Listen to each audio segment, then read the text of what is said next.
12 men stepped out of black vans, their boots hitting the pavement in perfect rhythm. They didn't speak, they didn't need to. The bar owner watched from the doorway, his smirk fading with every step they took. Because he knew he hadn't just kicked out a quiet customer the night before, he'd insulted a Navy SEAL, and today the SEAL's entire team had come to collect that debt, silently. What happens when loyalty shows up without warning? Tell us, where are you watching from? Drop your location in the comments, and if this story stirs something in you, hit that subscribe button and stay until the end. The wind off Seabrook Bay carried the tang of salt and a lingering chill as Logan Hale walked the narrow sidewalk toward the waterfront. The late afternoon sun cast long shadows over the cracked pavement, and the sounds of seagulls echoed across the quiet town. He had only arrived a week ago, barely enough time to memorize the street names or settle into his modest rented room above a tackle shop. But it already felt like a lifetime since his discharge. 15 years as a Navy SEAL had left their mark, not just in the way he moved, quiet and alert, but in the way he saw the world. Civilians didn't look, they glanced, they didn't listen, they waited to speak. Logan had learned to observe before acting, to feel the rhythm of a place before trusting it. And right now, Seabrook Bay felt too calm, too still. Like the seconds before a breaching operation when your gut told you something was just off. He turned a corner and spotted the bar, the Rusty Anchor. A squat, weather-beaten building sits like a barnacle on the pier. He'd heard a couple of fishermen mention it in passing. Local place, cheap drinks, no frills. That's all he wanted. A quiet beer, a place to sit where no one asked questions. The inside smelled of old wood, stale beer and fried food. Faint blues music played from a dusty speaker in the corner. Logan scanned the space instinctively. 5 patrons, 2 regulars were nursing brown bottles near the jukebox. One couple was arguing in hushed tones near the far end, and the bartender, young, distracted, probably bored. He picked a corner table facing the door and ordered a beer without fanfare. The bottle came cold, condensation beading down its side. Logan took a single sip, set it down and leaned back, his gaze drifting across the room. This wasn't a battlefield, but the habit remained. Exit points, line of sight, people's hands. Then the voice came, gravelly loud, too close. "You just gonna sit there all night staring holes in my walls?" Logan looked up. The man standing before him was thick-necked, broad-shouldered, and wore a stained apron over a sweat-darkened shirt. He had the kind of permanent scowl that came less from anger and more from years of holding on to it. This had to be Tony Del Vecchio, the bar owner. "Just drinking," Logan said evenly. "Yeah, well, you've been sitting there like you're casing the place, making folks uncomfortable." Logan glanced around. No one was even looking his way. "I'm not bothering anyone." Tony stepped closer. His voice dropped into a mock whisper. "I know your type. Military, right? You guys act like you own the world.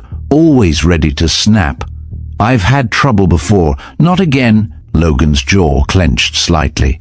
But he didn't rise, didn't argue. "I'm not here for trouble, just a drink." "Then drink it somewhere else," Tony snapped. "Before I make you." Logan paused. The beer sat untouched. He could break this man in half without blinking, but that wasn't who he was anymore. That wasn't what he wanted. So, slowly, deliberately, he stood. "Keep the change," he said, turning away. Behind him, Tony sneered, satisfied. "And don't come back, hero." Logan didn't look back. He stepped into the fading sunlight, the door creaking shut behind him. He walked until the edge of the docks came into view, then sat on a wooden bench looking out over the water. The anger came slowly, intensely, and bitterly. Not at Tony Dot in a world that allowed people like him to run places without accountability. He pulled out his phone, opened the secure app he hadn't used in months, and typed a message. "Rusty Anchor Bar, Seabrook Bay, owner Tony Del Vecchio. Ejected me for being ex-military. No provocation.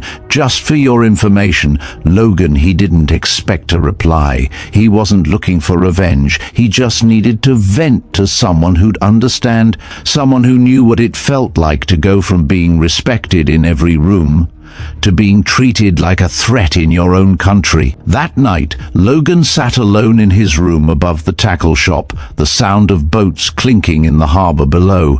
He didn't know it yet, but 3 states away, a man named Commander Nate Ironclad Warren read the message in silence, and quietly, without ceremony, he started making calls. The next day, just before 3 p.m., 3 black vans rolled into Seabrook Bay. They moved in tandem, unmarked and unhurried. The doors slid open with mechanical precision, and 12 men stepped out.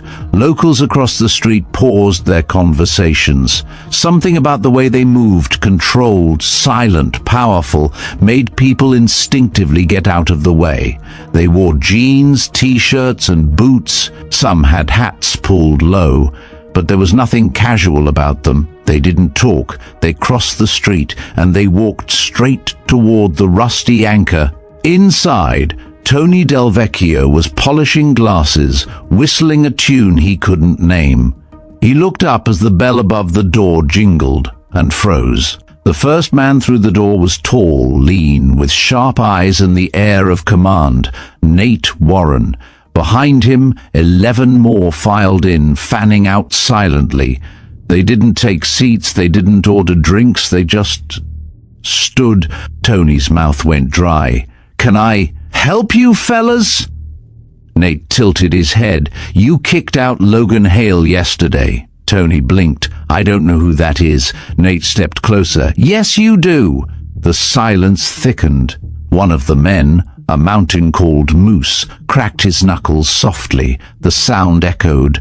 "We're not here to cause trouble," Nate said. "We're here to correct it." And just like that, the air in the bar changed. The town of Seabrook Bay would never forget what happened next. Tony Del Vecchio had never seen anything like it. Not in all his years running the rusty anchor, not even during the occasional bar fights that left stools overturned and blood on the floor. No, this wasn't loud or chaotic. It was worse. It was silent, coordinated, and intentional. The kind of moment you didn't see coming until you were standing in the middle of it, alone.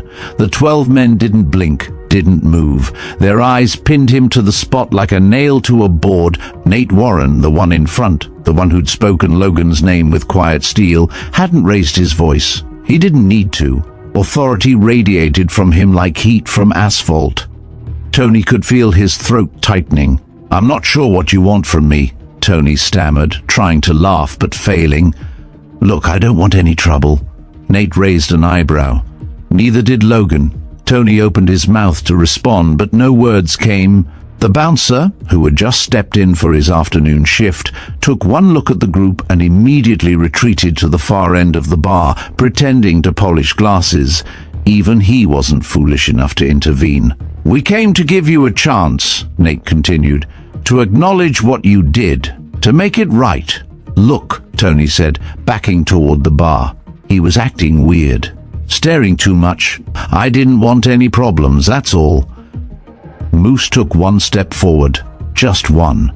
It was enough to make Tony bump into a bar stool and nearly fall. "Acting weird?" Nate repeated. "Or was it that he looked like a threat to your fragile sense of control?" Tony's face flushed, part shame, part fury. "Hey, I don't need this in my place. I support the troops. I got a flag out front. My uncle served in Vietnam." A low murmur rippled through the group like a shifting storm cloud, but Nate remained still. "You think hanging a flag absolves you of bias?" he asked. "You think throwing out a man who gave more to this country than you'll ever understand is good business?" Tony folded his arms across his chest, attempting to regain some ground. "What do you want? Money?" "No," Nate said calmly. "We want accountability, we want respect, and we want you to call Logan Hale right now and offer him a sincere apology." Tony hesitated. That's it? Nate smiled slightly. That's where it starts. Tony pulled out his phone, thumb hovering over the screen. Then he paused. I don't have his number. We do, Moose said and handed him a slip of paper. Tony dialed. The phone rang once, twice, 3 times, then went to voicemail. He looked up. No answer. Nate nodded. Try again. Tony redialed. This time the line picked up. But it wasn't Logan's voice. This is Commander Warren, Nate's voice said through the speaker, behind Tony and over the phone. Logan won't be taking this call unless it's in person. Tony turned slowly, realizing Nate had already prepared for this moment. The bar fell deathly silent. You want to fix this? Nate said, stepping forward now, his voice edged with finality. You do it face to face. You walk to that man's door and you look him in the eye. You tell him what you told us and more. Tony swallowed hard. Then came the sound of a camera shutter. A man seated by the window, a stranger in a denim jacket, had his phone out. Sorry, the man muttered. Just didn't expect to see anything like this today. Nate turned his head. Don't post that. The man hesitated. It's already live. Nate didn't argue. He simply looked back at Tony. Now you have a choice. You either walk out of here and go to Logan, or we stay. Tony glanced around. No one in the bar moved. The bartender had stepped into the kitchen. The couple near the wall had left. The only thing remaining was the presence of 12 men who weren't going anywhere. I'll go, Tony muttered. I'll do it. Good, Nate said. We'll be waiting. It took Tony nearly 30 minutes to find the tackle shop. His hands were clammy. His breath felt tight. He hated this, hated being wrong, hated being told what to do. But more than that, he hated the look in those men's eyes. Men who had walked through hell and back and still stood taller than anyone he'd ever known. The bell above the shop door jingled as he entered. The clerk looked up from behind the counter. Upstairs, room 2. Tony climbed the narrow staircase, each step feeling heavier than the last. He knocked once, then again. No answer. He raised his hand to knock a third time when the door opened slowly. Logan stood there, same calm eyes, same unreadable expression. What do you want? He asked. Tony cleared his throat. To apologize? Logan didn't reply. I was wrong, Tony said. I misjudged you. I judged you before you even said a word. That was cowardly of me, and I'm sorry. Silence stretched between them. I came here to say it in person because your friends made it clear it matters, and they're right. Logan still said nothing. Tony added, I'll be donating to the Navy SEAL Foundation in your name. And I'll make sure the Rusty Anchor is a place where every veteran is welcome, not just with words, with actions. Finally, Logan nodded once. All right. Tony turned to go. But before he descended the stairs, he heard Logan say, That apology wasn't for them. It was for you. Tony paused, then nodded back. I know. Back at the bar, Nate received a text.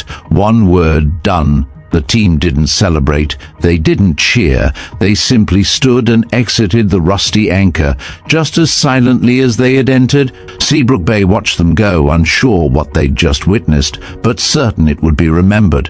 As the sun dipped behind the horizon, a new feeling settled over the Rusty Anchor. Not fear, not shame, respect. And upstairs, alone again, Logan Hale finally took a sip of his beer, letting it settle before the tide of memory came rushing in again. The story of what happened at the Rusty Anchor didn't stay within the bar's weathered walls for long. By nightfall, whispers were floating through Seabrook Bay like sea mist. A dozen silent men had shown up, veterans, they said, SEALs, some added with awe, and had somehow turned the loudmouth bar owner Tony Del Vecchio into a walking apology. But it wasn't just word of mouth. The man in the denim jacket, the one who had live-streamed the confrontation, had a modest following online. Not viral famous, but enough that by the next morning, his shaky 3-minute clip had been reposted on veteran forums, TikTok, and even local news. The video didn't show anything aggressive, Just 12 quiet men standing still, and a bar owner who looked like he'd aged a decade in 30 seconds. That subtlety made it all the more powerful. Tony's phone wouldn't stop ringing. Local reporters wanted comments. The town council asked for a statement. His suppliers made jokes when delivering kegs. And then came the emails, some angry, some supportive, and a lot of them signed by veterans who knew exactly what it felt like to be treated like a threat for simply existing. In his office behind the bar, Tony stared at the growing pile of printouts. His hands shook slightly. He hadn't expected this.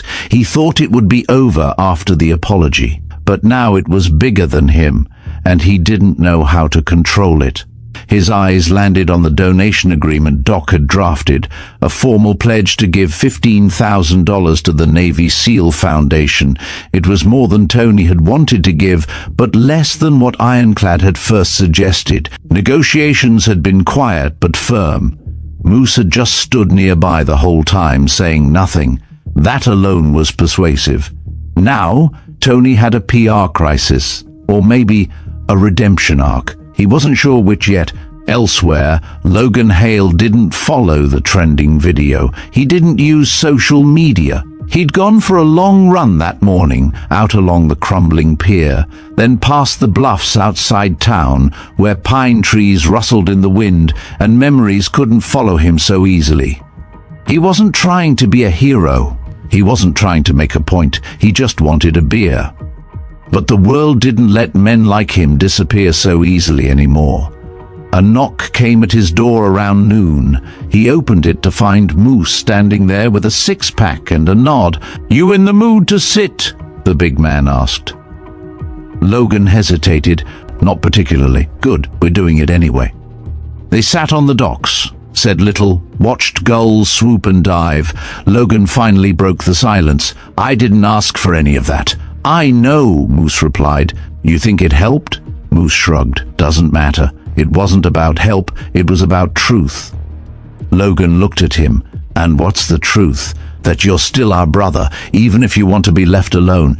Back at the Rusty Anchor, something was shifting. Tony reopened that afternoon with a sign taped to the door. "Veteran-friendly establishment. All are welcome, all are respected." It was clumsy, the wording wasn't polished, but it was earnest. And that night something strange happened. Veterans started showing up, one by one, quietly, not with anger, but with curiosity. They weren't all SEALs, a Marine with a limp and an old bomber jacket, a retired Air Force mechanic with a service dog. Even a woman who'd done 2 tours as Army intelligence sat at the bar, ordered a cider, and stayed for hours.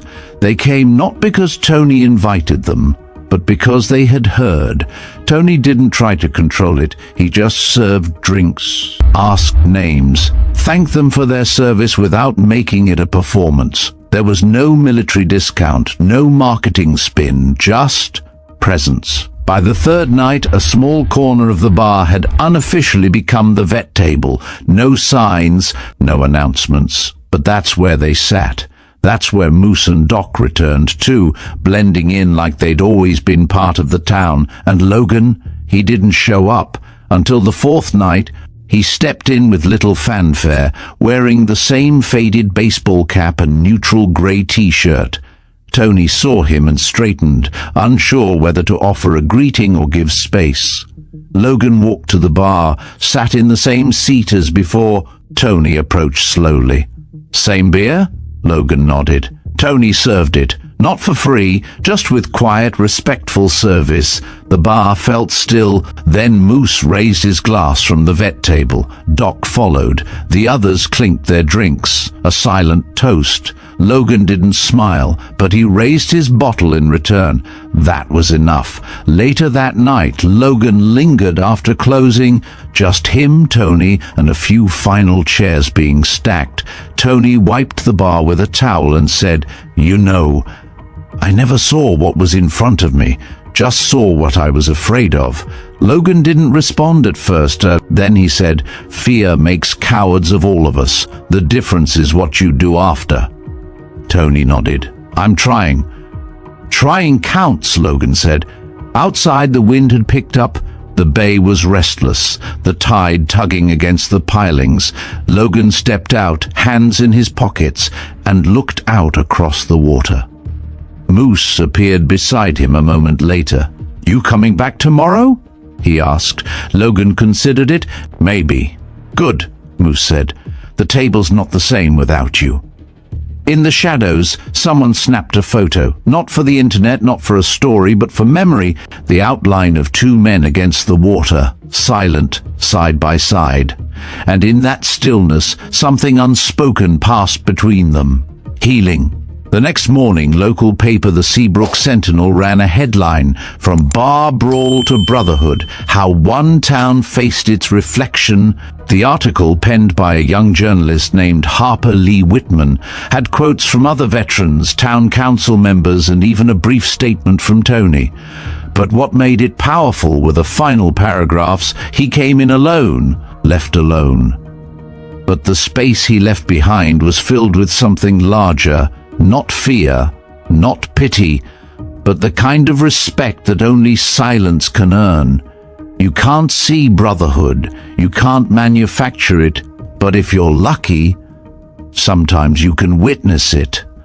Logan didn't read the article, but he did show up that night, and this time he brought someone with him, a young veteran new to town, unsure of where he belonged. Logan guided him to the vet table. "Sit here," he said. "These people remember." The days that followed felt like the town of Seabrook Bay had shifted in its foundation, just slightly, but enough that everyone could feel it. The rusty anchor, once the haunt of loud-talking fishermen and skeptical regulars, had become a kind of quiet sanctuary, drawing in a different kind of crowd. Not just veterans, though they still came in steady waves, but also locals who had heard the story and were curious enough to see the place for themselves. There were fewer raised voices, more nods of recognition, and a surprising number of people who stayed longer than they meant to. Tony Del Vecchio found himself working more than ever, not because business had spiked uncontrollably, but because it meant something different now. Every beer he poured felt like a second chance. Every handshake with a veteran felt like a responsibility. He hadn't changed overnight. People don't. But he was learning to listen, to look people in the eye, to understand the weight of what they carried, even if they didn't talk about it. Nate Ironclad Warren hadn't intended to stay in Seabrook Bay more than a day or two. He and the team had done what they came to do. But something about the place, about Logan's quiet presence and the subtle tide of change at the rusty anchor, made him delay his departure. They rented out a couple of rooms at the Seabrook Inn, far from fancy, but it had clean sheets, strong coffee, and a view of the coast. Doc, always half medic and half philosopher, had started sitting out on the inn's front porch every morning, chatting with a few local retirees. He never mentioned his service. He didn't have to. They recognized the posture, the eyes, the way he listened before he spoke. Logan kept his routine simple. Morning runs, quiet afternoons, evenings sometimes at the bar, sometimes on the docks. He wasn't trying to be a leader, but people watched him. The new vet who had arrived with him that night, James Leary, former Marine Corps infantry, was one of them. Logan didn't offer advice, he offered space. And sometimes that was more valuable. On the fifth day, an unexpected visitor arrived in town. Her name was Maggie Dunn, a local school teacher who also happened to be the daughter of a World War II veteran. She came to the bar after hearing the story from her students, who had somehow gotten hold of the video clip.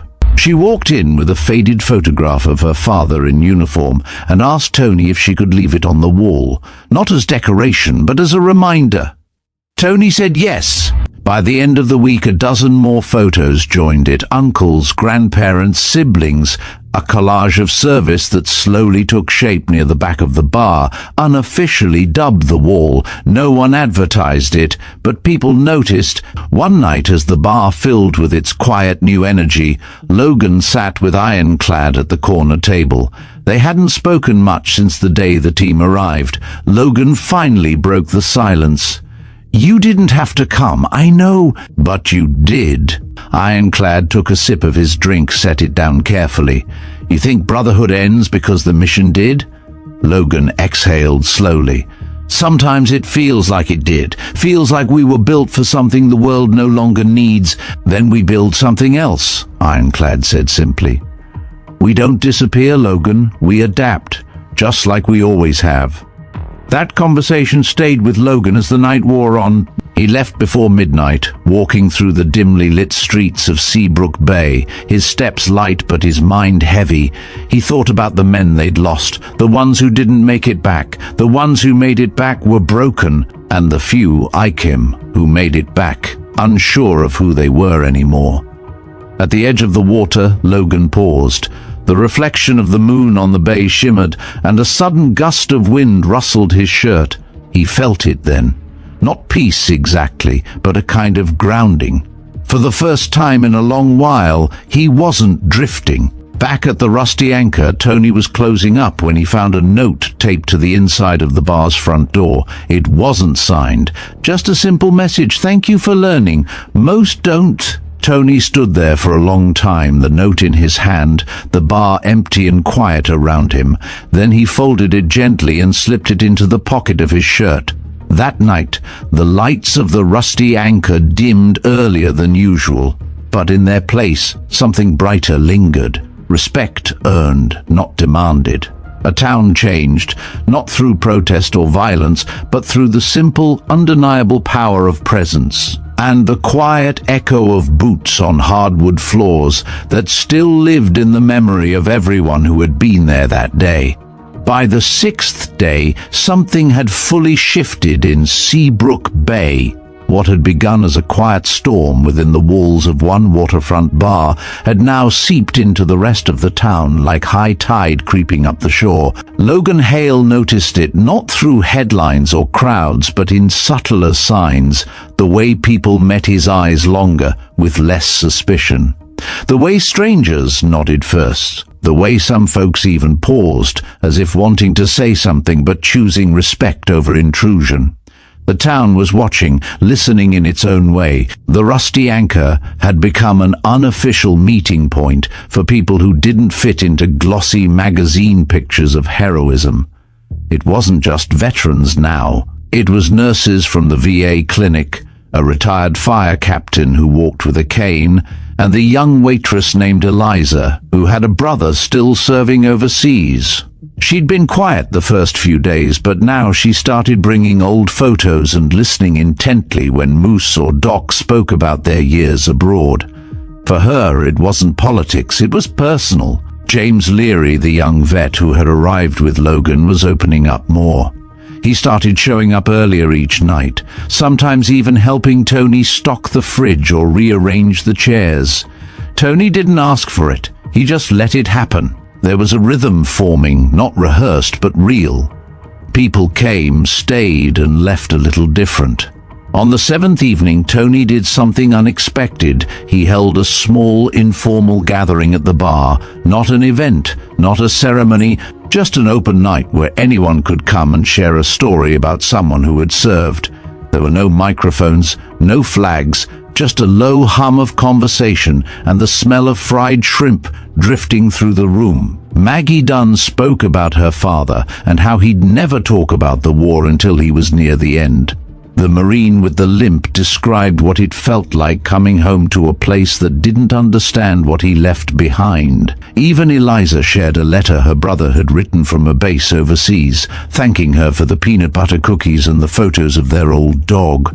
Logan stood near the back wall, not intending to speak, but when the room grew quiet and someone asked if anyone else had something to share, all eyes eventually turned his way. He hesitated.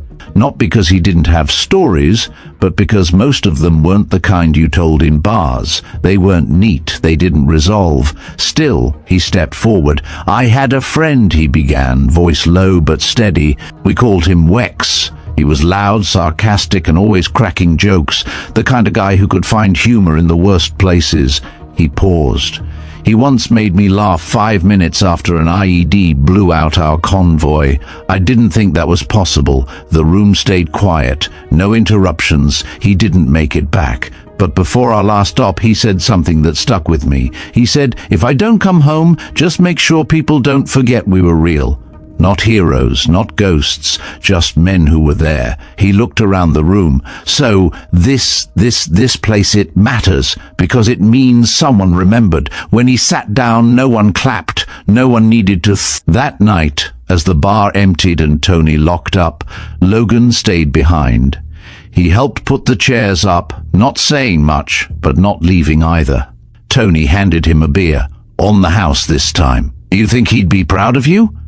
Tony asked. Logan took a moment. "I think he'd laugh at how sentimental I'm getting, then probably say thanks."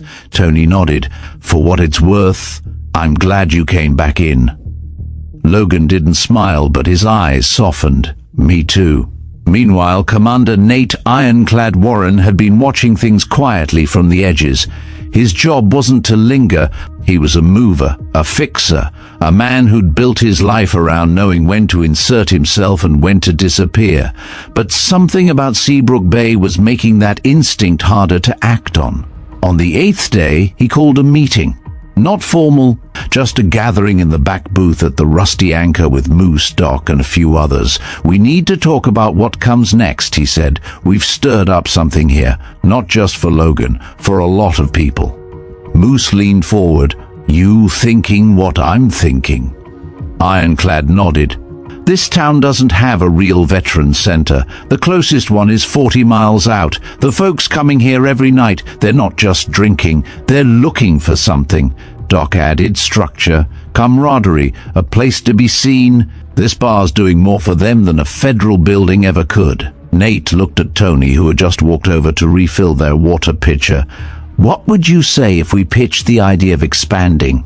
A section in the back, quiet room, resource wall, maybe even get some local therapists or career counselors involved?" Tony raised an eyebrow. "You turning my place into a VFW?" "No," Nate said. "Turning it into a lifeline." Tony was quiet for a moment. Then, "Let's do it, but it's gotta be real. No banners, no sales pitch, just help." Nate reached out his hand. Tony took it. Within a week, plans were drafted, not in secret and not in some boardroom. They were scrawled on napkins, tested in real time, and adjusted based on who showed up. Moose took charge of organizing supply drives. Doc made calls to some non-profit contacts. Maggie volunteered to help coordinate with the local community college for continuing education resources. And Logan, he didn't join the meetings, but he showed up every day. He helped build shelves. He offered rides to vets who couldn't drive. He started teaching James how to rewire the bar's sound system. One morning, as Logan was cleaning out the back storage closet to make room for a quiet lounge area, Eliza walked in with a box. "What's that?" he asked. "Blank journals." "My students wanted to donate something. Figured some folks might want to write, even if they don't talk." Logan looked at her for a long moment, then nodded. "That's good." She smiled. "You're not as scary as you look, you know. Don't ruin my reputation," he said. She laughed. Too late. That night, the Rusty Anchor felt different again. Not transformed, just evolved. A new shelf near the back held the journals. Another wall had pamphlets from the VA and nearby clinics. Someone had brought in a donated coffee machine. No one asked for permission. They just did. Tony added a new sign beside the entrance. It didn't replace the old one, it just built on it, veteran-friendly, community-focused, judgment-free, and beneath it, in smaller letters, a phrase Logan had once said quietly at the bar: "Real. Not heroes, not ghosts, just men who were there." The sign didn't attract attention, but everyone who passed it seemed to walk a little slower. The team stayed one more week. They didn't make announcements, they didn't take credit. When they left, they did so the same way they came, in silence.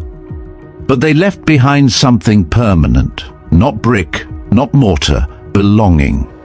And for the first time in years, Logan Hale felt like maybe, just maybe, he wasn't just passing through.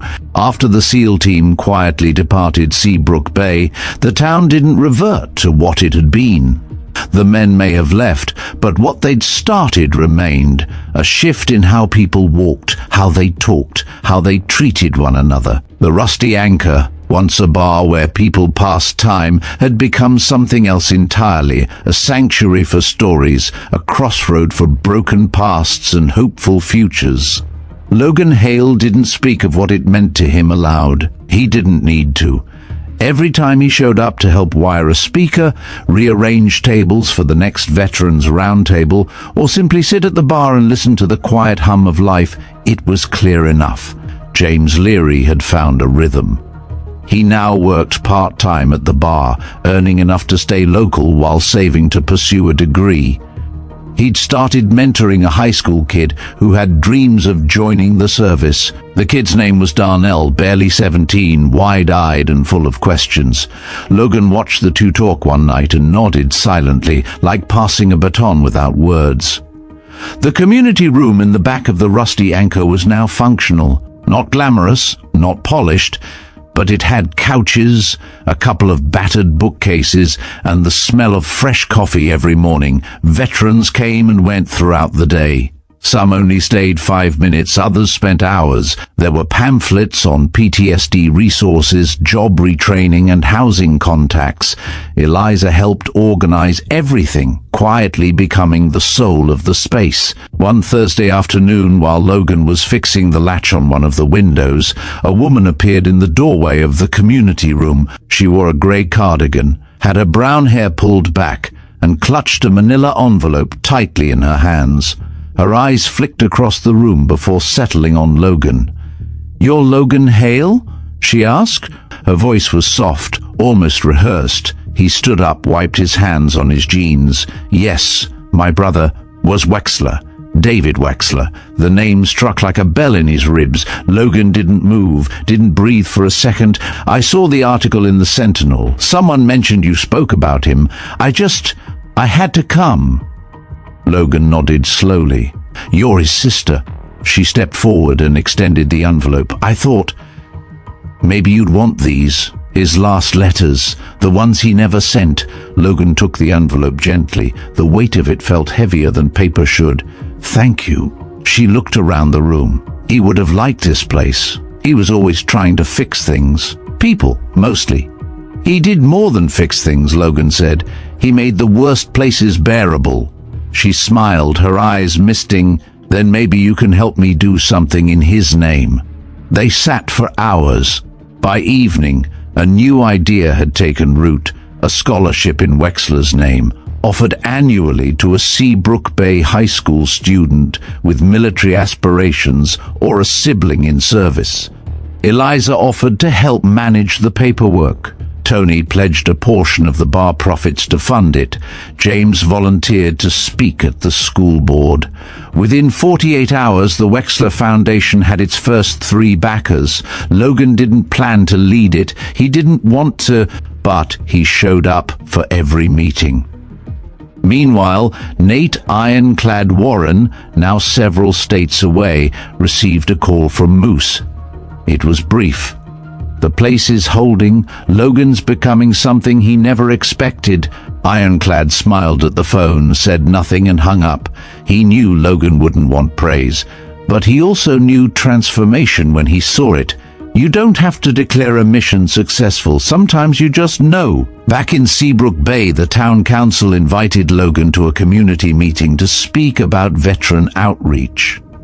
He declined the spotlight, but suggested Eliza, James, and Maggie Dunn attend in his place. Their presentation, held in the town library, moved several attendees to tears.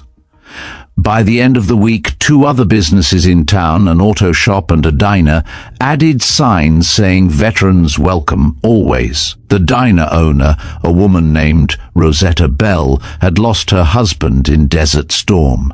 She never talked about it. Until now. Word of the bar's transformation reached beyond Seabrook Bay. A small crew from a veteran-run podcast came to film an episode about the Rusty Anchor. They interviewed patrons, staff, and the townsfolk, but when they asked Logan for a statement, he simply said, "Just tell people to keep showing up. That's all this place is. People who keep showing up." One night after the podcast aired, a man arrived at the bar and sat in Logan's usual spot. He looked older, thinner, with tired eyes. He didn't say much, just asked, "Is this the place for people who don't fit anywhere else?" Tony replied, "It is now." The man nodded and ordered coffee. And just like that, the story continued. By the end of the month, a small plaque was added to the entrance of the community room. It read, "In memory of those who never came home, and for those still finding their way back." Logan read it once, then walked outside, sat on the bench facing the water, and finally opened the envelope Wexler's sister had given him. He read every word. Some made him laugh. One made him cry. All of them made him remember. He didn't notice James sitting beside him. "You okay?" James asked. Logan nodded. "I think so." They sat in silence, not because they had nothing to say, but because sometimes the best way to honor the past is to make space for the present. And in Seabrook Bay, space was finally being made for all of them. Spring settled into Seabrook Bay with a quiet grace. Longer evenings, saltier air, and the kind of golden light that made even the battered dock pilings glow at dusk. The Rusty Anchor didn't advertise its evolution, but anyone who stepped inside knew it wasn't the same place it had once been. The veterans still came, but now they came with families, with friends, with purpose. On one particularly breezy Saturday, the bar hosted its first official community service event. Not a fundraiser, not a military holiday, just a day for volunteers to clean the public beach and repaint the playground near the elementary school. Tony closed the bar early. Eliza brought food. James coordinated the tools. Logan showed up with a tool belt and a quiet nod. By noon, more than 50 people had gathered. Among them were the mayor, local teens, and half a dozen faces that Logan recognized only from late-night conversations in the quiet room. No uniforms, no banners, just people, shoulder to shoulder, doing something together. After the cleanup, Logan stood near the edge of the lot, watching a young girl repaint a hopscotch grid. She looked up and asked if he wanted to try it. He raised an eyebrow. Then, without a word, he stepped forward and awkwardly hopped through the squares as the girl and a few others laughed. James watched from a distance and said under his breath, "Never thought I'd see the day." "None of us did," Eliza replied, arms crossed, smiling. Back at the Rusty Anchor that evening, the bar filled with an unusual hum. It wasn't loud, but it was alive. Logan walked in and immediately spotted a familiar figure seated near the back. It was the same man who had shown up weeks earlier and asked, "Is this the place for people who don't fit?" He'd come back several times since, always sitting alone, drinking coffee, reading from a leather-bound notebook. Tonight, though, he looked different, sharper. Tony greeted Logan at the bar with a new draft. "Brewed this batch myself. Might be terrible." Logan took a sip. "It's terrible." Tony grinned. "Good. Means I'm consistent." They shared the kind of laugh that came easily now, the kind that didn't need to be explained.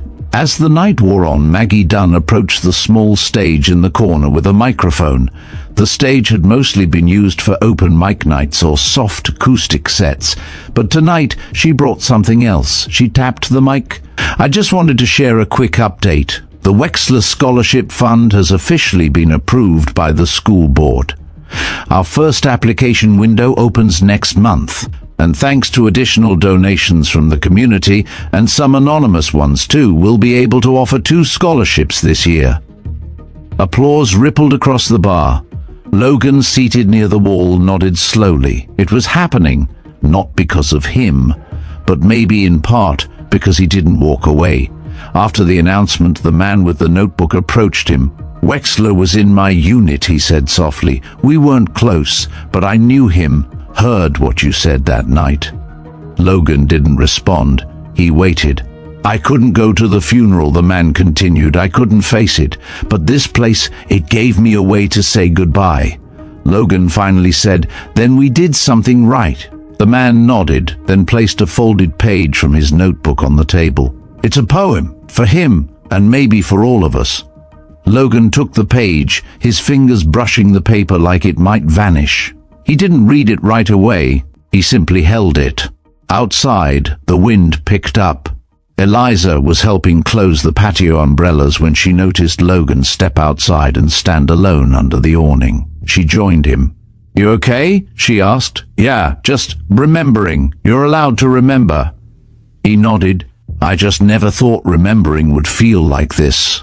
Like something you could share." Eliza leaned on the railing beside him. "You shared it by staying. That's more than most do." That week, a new visitor arrived in town, a woman in her 50s, neatly dressed, carrying a small suitcase and a camera. She introduced herself as Clara Voss, a journalist for a regional magazine focused on community transformations. "I've been following this town story for weeks," she told Tony. "Not just the SEAL team thing, everything that came after. What you're building here, it's unusual, quiet, grassroots, and it's working." Tony looked nervous. "We're not trying to be a story, but you are one," she said gently. "Would you talk to me?" He hesitated. "Ask Logan." She did. Logan declined the interview, but recommended she speak to Eliza, Maggie, and James. "They're the story," he told her. The article came out 3 weeks later. It was titled, "The Bar That Became a Beacon." It didn't feature a single photo of Logan, but his fingerprints were on every line. The final quote belonged to Eliza. "We didn't build something new, we uncovered what was already here. People who cared, people who carried stories, people who just needed to be asked to stay." One afternoon, Logan found himself walking through the small veteran cemetery outside town. He hadn't planned to go, but something pulled him there. He walked past the neat rows, reading names, dates, and brief epitaphs. He stopped in front of a newer stone. Not Wexler's, someone else. A young woman, 26, was killed in Afghanistan. He didn't know her, but he stood there anyway. After a few minutes, he sat on the bench nearby, pulled out the folded page from the man's notebook, and read the poem.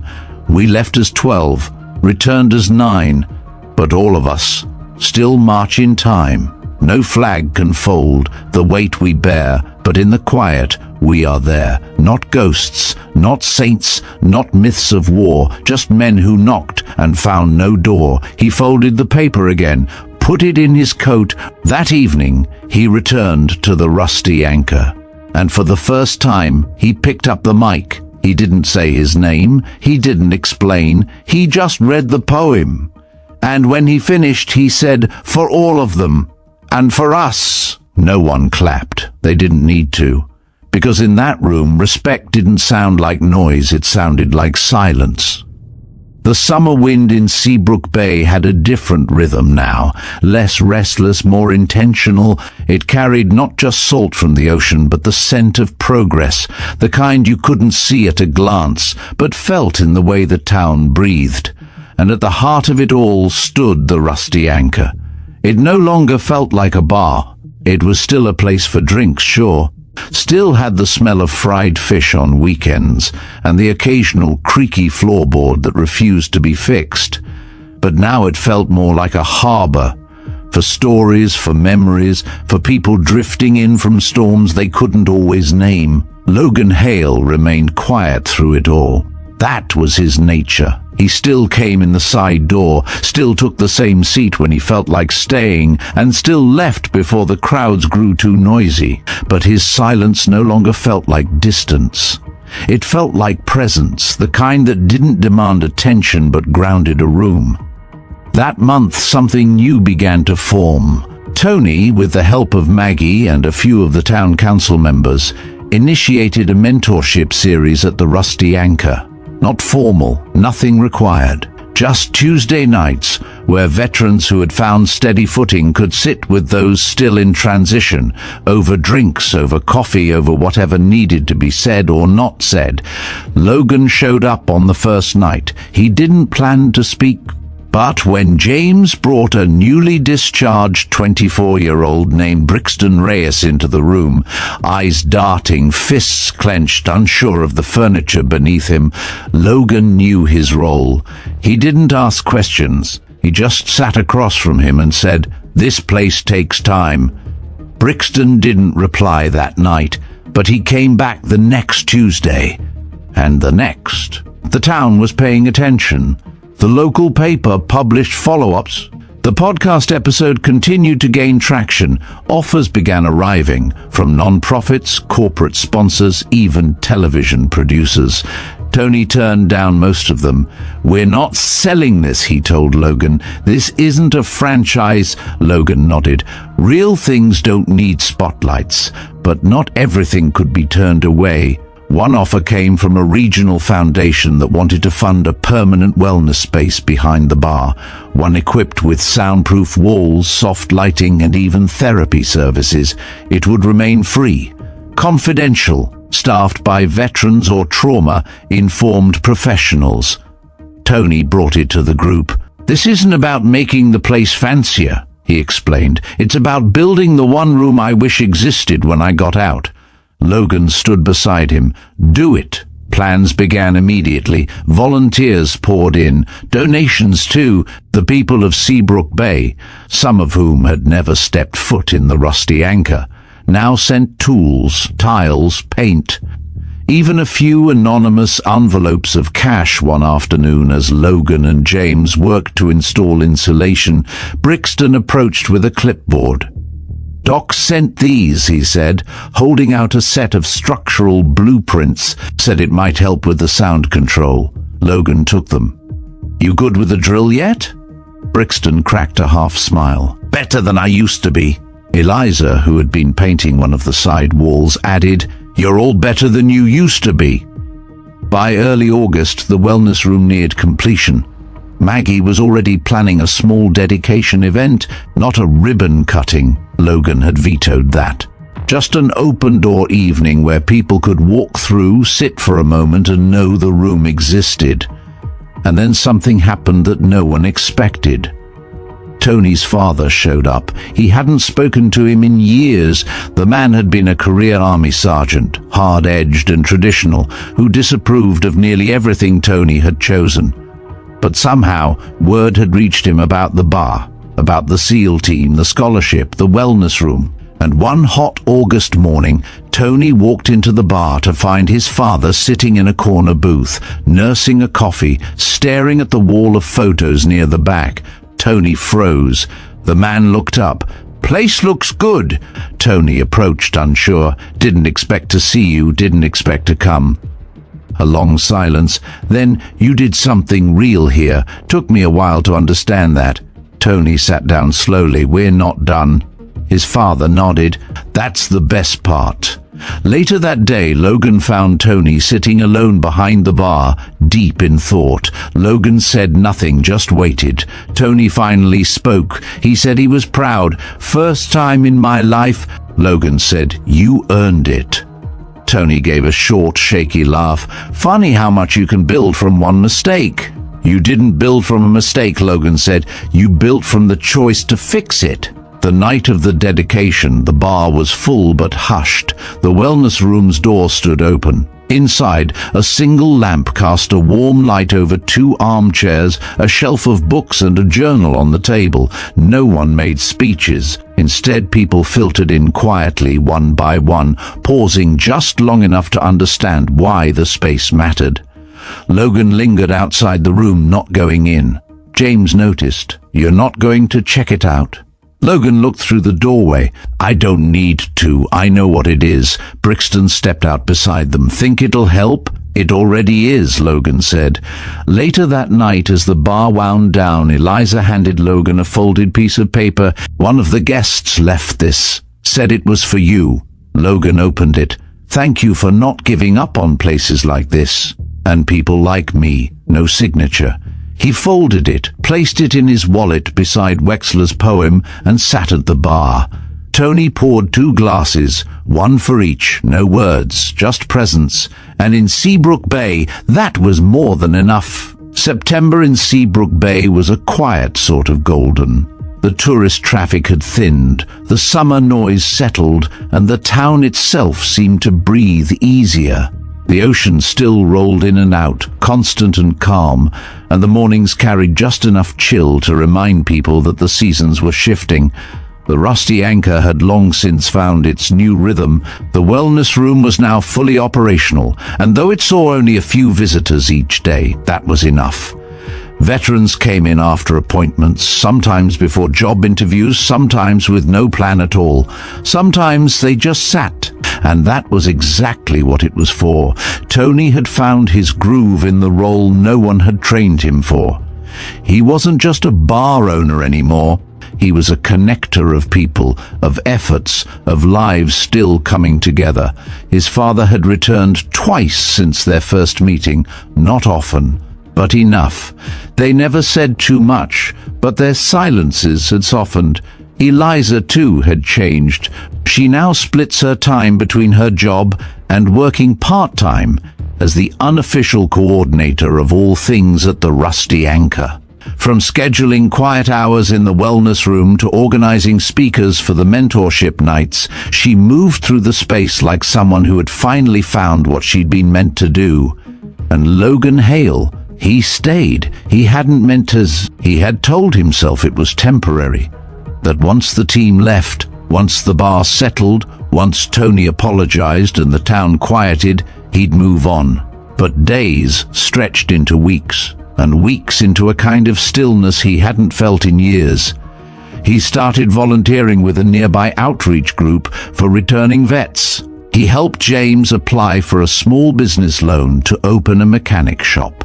He spent afternoons helping Brixton prep for a trade certification exam. He even started keeping a notebook, nothing fancy, just thoughts, bits of memory, letters he'd never send. One day Eliza found him on the dock behind the bar, staring out across the water. "You know," she said, "for someone who says so little, you've created a lot of noise around here. Good news." He smiled faintly. "I'm not doing anything." "You keep saying that," she replied, "but we all know better." That week, an unexpected email landed in Logan's inbox. It was from Commander Nate Ironclad Warren. The message was brief. "Coming through next Friday.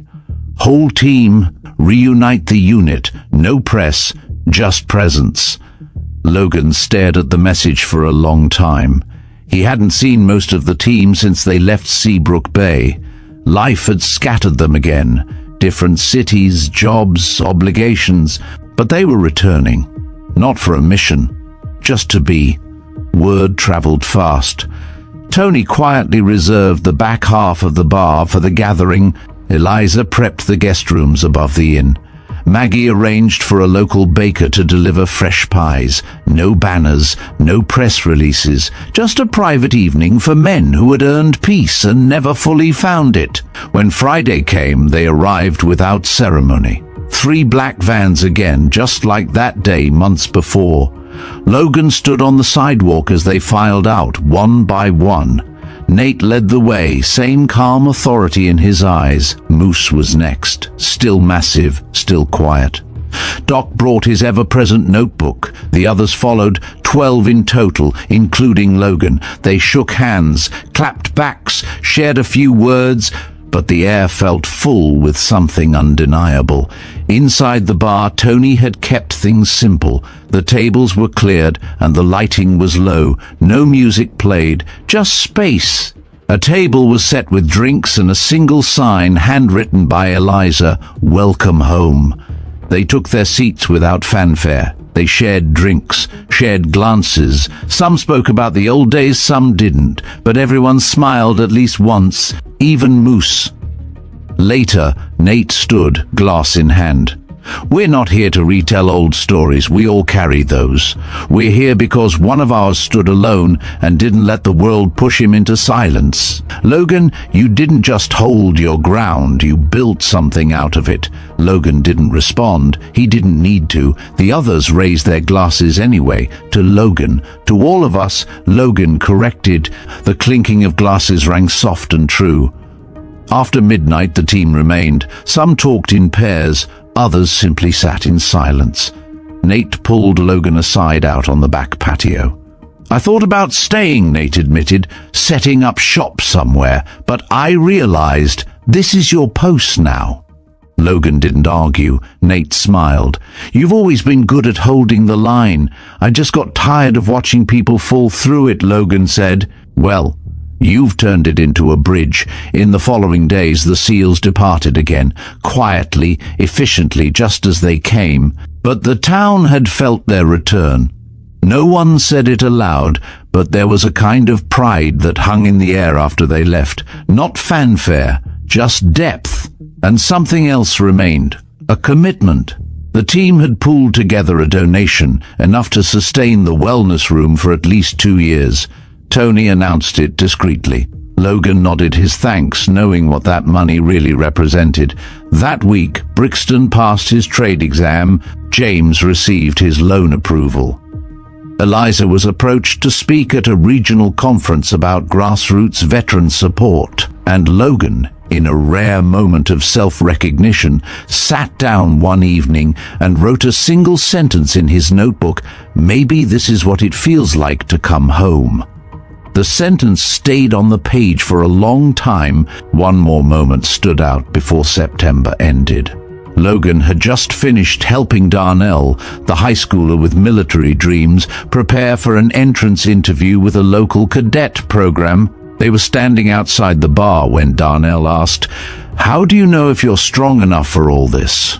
Logan looked him in the eye and said, "You don't. You just keep showing up anyway." The next morning, Logan walked to the edge of the dock, notebook in hand. He flipped through it, names, phrases, things he'd held on to. He didn't tear out any pages, didn't toss them in the water. He simply closed the book and breathed. The tide rolled in. The breeze caught his collar. And behind him, the door to the rusty anchor swung open again, welcoming the next story. It wasn't an ending. It was the rhythm of belonging, and Logan Hale, for the first time in years, wasn't looking for a way out. He was building a way forward. The first autumn storm rolled into Seabrook Bay with no warning. Thick clouds muscled in from the coast, turning the sky a bruised grey and stirring the waters until they slapped violently against the docks. Most people stayed in. Even the rusty anchor saw fewer patrons that evening, the wind howling against its windows like a memory come knocking. Logan Hale sat inside, alone at the usual table, watching the storm through the glass. A cup of black coffee sat steaming in front of him, untouched. He didn't mind the silence. The wind was loud enough. It reminded him of the deployments, of long nights in half-ruined cities, staring into nothing, waiting for orders that might never come. Eliza appeared beside him, placing a blanket over a few of the chairs stacked by the door. "Storm's a mean one," she said. He nodded. "Good to remind the building it's still standing." She smiled, sat across from him. "You're quieter than usual. Something wrong?" He considered that. "No, just feeling everything catch up." She understood. More than she said. The team's visit stirred it all up again, didn't it? Not in a bad way. Logan's eyes stayed on the window. But it brought a lot back. Things I hadn't thought about in years. "You want to talk about it?" He shook his head. "Not yet." She didn't press, just sat with him, sharing the silence until the coffee cooled. Later that night, the power flickered. Not out, just enough to dim the lights and send a ripple through the bar. Tony emerged from the back holding a flashlight, rolling his eyes. "Don't worry, it's just the grid being dramatic," Logan chuckled. "Storm therapy." They reset the breakers and checked the wellness room. Nothing damaged. But as Tony walked back through the main bar, he noticed something. The wall of photographs, the tribute corner, filled with black and white images, medals and keepsakes, had one frame that had fallen, a picture of a young man in full dress blues, smiling without knowing what lay ahead. Tony picked it up, brushing dust from the frame. "Funny," he murmured, "the storm knows how to rattle." He handed it to Logan, who examined the face for a moment. "That's Wex's cousin. He didn't make it either." Tony rehung the frame. "We're gonna need a second wall soon." Logan didn't respond, but the idea lingered. The next morning the storm passed. Sunlight broke through in slanted beams, making the wet streets shimmer. Logan stepped outside early, walking the perimeter of the rusty anchor, checking for damage. A few loose shingles, some minor leaks, but nothing the crew couldn't fix. By midday, James and Brixton were already hauling tarps to the roof. Inside, Eliza started organizing a supply drive. "The storm hit some of the outlying houses hard," she said. "Trees down, minor flooding. We should do something." Tony agreed. "We've got extra food stock. We can prep care packages." Logan joined the effort without needing to be asked. He packed boxes, organized transport, and by late afternoon, a convoy of 5 vehicles headed toward the far side of Seabrook Bay. They worked until sundown, hauling debris, replacing tarps, and making small repairs.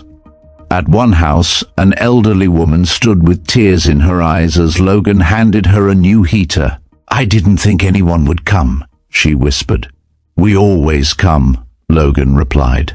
That night, back at the bar, something happened. Brixton stood up during dinner service, holding a crumpled piece of paper. "I wrote something," he said, clearing his throat. "Not sure it's any good, but I wanted to read it." People quieted. Logan looked up from his meal. Brixton began. "They told us to come home, but no one told us how. We unpacked bags, but not memories. We slept in beds that didn't feel ours. We stood in grocery aisles and forgot what we came for. Then we found a place with no rules but one: show up. We showed up. And slowly, we came back." The silence afterward was complete. Then Eliza began clapping. Others followed, not loudly, just enough. Brixton sat down, face flushed but proud. Logan raised his glass. "To show up." Everyone drank.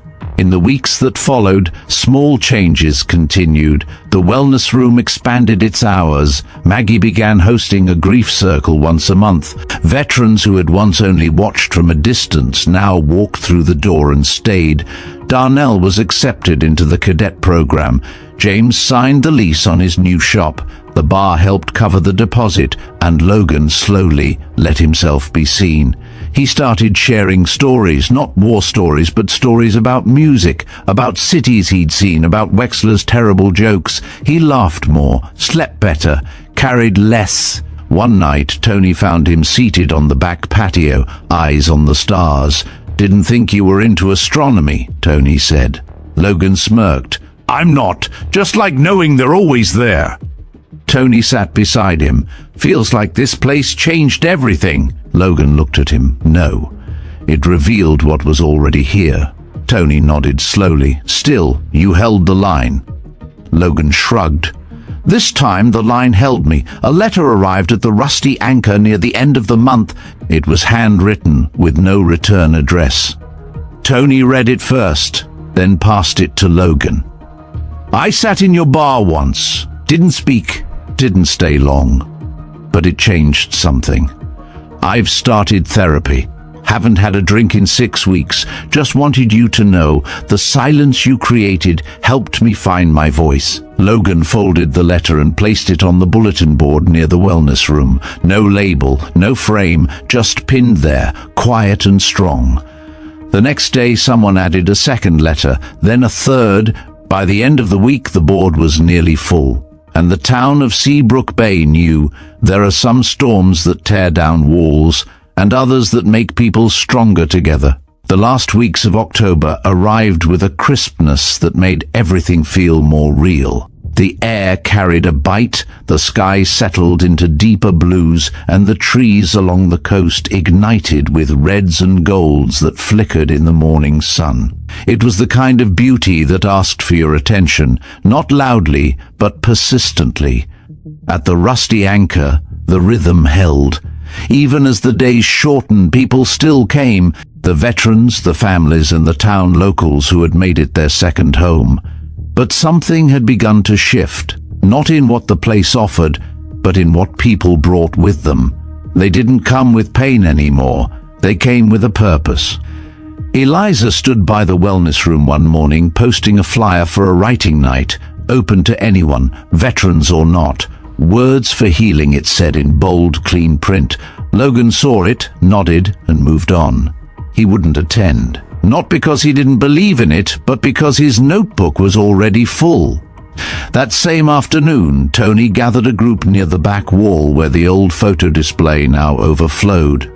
"We need more space," he said. "Too many stories for one wall." So they expanded. 2 more panels were installed, not just for pictures now, but for letters, tokens, coins, unit patches, journal entries, a living history of those who had passed through. Logan didn't put anything up. He didn't need to. His presence had already filled the walls in quieter ways. A few days later, James opened his mechanic shop. He called it Honor Drive. Simple, no frills. Logan and Moose helped set up the last hydraulic lift. The grand opening drew a modest crowd, mostly locals, a few vets, and more than one teenager curious about engines. Logan stayed off to the side. He watched James speak to reporters with a calm confidence he hadn't had just months before. That night, back at the bar, James raised a glass. "To second starts. And the people who hold the door open long enough for you to walk through, they all drank to that." Logan began walking more in the mornings. Not just for exercise, but to see the town from new angles. The bakery now gives free coffee to vets. The library had a section on trauma recovery. A retired Coast Guard officer opened a fishing charter just for military families. Seabrook Bay had changed, and not because it was forced to. It had simply remembered what community was supposed to be. Then, on a rainy Thursday, Logan received a letter. It was from Wexler's sister. She had visited his grave, planted flowers, read aloud from one of the letters Logan had given her, and then she wrote, "He's at peace, and maybe now so am I. Thank you." Logan folded the letter and put it in his notebook, right next to the poem, right next to the silent note from the bar's bulletin board. That night he stood at the back of the Rusty Anchor while the mentorship session ran. He didn't lead it, he just watched. Brixton was guiding the group now. Eliza was taking notes. Maggie was chatting quietly with a young woman from the National Guard. And James, he was out back fixing someone's taillight in the rain. Logan stood there, hands in pockets, and allowed himself to feel something he rarely allowed. Pride, not in himself, in them. In what they had become, in what they were still becoming. Halloween brought its own surprises. The Rusty Anchor hosted a costume night, not for adults but for the town's kids. Veterans handed out candy. Moose dressed as a scarecrow so convincingly that he nearly scared himself. Tony wore a ridiculous pirate hat. Eliza, of course, went as Rosie the Riveter. And Logan? He showed up wearing a plain black cloak and a sheriff's badge that made the kids call him Ghost Deputy. They laughed, they played, and they made space for joy, a thing so often lost in the weight of service. Later that evening, after the last child had gone home, Tony stood by the bar and looked around. Have you ever thought about what would have happened if you hadn't walked into this place that day? Logan leaned against the wall, sipping his coffee. Sometimes you think it would have all still happened. Logan thought about it. No, I think things would have stayed the same until someone else came along, or no one did. Tony nodded slowly. "Well, I'm glad it was you." They clinked glasses and didn't say more. November came, quiet, steady, and with it, a new tradition. The Rusty Anchor started hosting a sunrise breakfast every Sunday for veterans and their families. No speeches, no ceremonies, just warm food and quiet companionship. Logan attended them all, sat in different seats, spoke to new faces, watched the sun rise through the fog, and felt over and over again what belonging could do. One morning, as he was clearing tables, a man approached, mid-60s, navy cap, nervous hands. "You Logan Hale?" "Yes. My son's been struggling, still active duty, just got back. I've been trying to help him, but I don't know how. He won't talk to me, but someone told me maybe you would." Logan didn't promise anything, but he gave the man his number. 2 days later, the son walked through the bar's door. He didn't stay long, but he came back. Winter teased its arrival with frost on the window panes and wind that cut sharper each day, but inside the Rusty Anchor, warmth held. Brixton led a songwriting session one Thursday night. Eliza coordinated a clothing drive. The wellness room received a small grant and expanded hours again. A retired VA counselor moved to town just to volunteer there. And Logan? He bought a house. A small, weathered thing not far from the shore.